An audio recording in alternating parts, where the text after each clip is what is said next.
యాప్లో ఫోటోలు అప్లోడ్ కాకపోవటం ఉపాధి హామీ కూలీల పొట్టకొడుతోంది. కూలీ పని చేసేందుకు సిద్ధంగా ఉన్నా సరే టెక్నికల్ సమస్య వారిని నిరాశతో వెనక్కిళ్లేలా చేస్తున్నారు. ఖమ్మం జిల్లా నేలకొండపల్లి మండలం మంగాపురం తండాలో ప్రతిరోజు 120 మందికి పైగా ఉపాధి కూలీలు పనులు చేస్తున్నారు. ఈ క్రమంలో ఇటీవల కేంద్ర ప్రభుత్వం తెచ్చిన మార్పులు కూలీలకు తలనొప్పిగా మారాయి. కూలీ పనులు చేసినా ఫొటోస్ యాప్లో అప్లోడ్ కాకపోవడంతో వారి శ్రమ వృధా అవుతోంది. ముందుగా ఫొటోస్ తీయాల్సి ఉండగా చాలామంది ఫోటోలు అప్లోడ్ కాక రిజెక్ట్ అవుతున్నాయి. దీంతో పని లేకుండానే వెనుదిరుగుతున్నారు. మంగాపురం తాండాలో దాదాపు 20 మంది కూలీలు ఫొటోస్ అప్లోడ్ కాపోవడంతో ఆ పని ప్రదేశం నుంచి పంపించేశారు.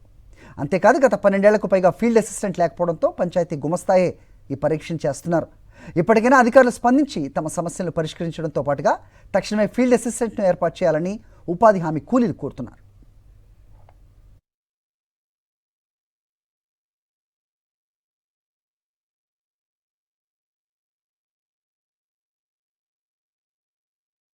మరిన్ని అప్డేట్స్ కోసం ఛానల్ ను సబ్స్క్రైబ్ చేయండి. నోటిఫికేషన్స్ కోసం బెల్ ఐకాన్ పై క్లిక్ చేయండి.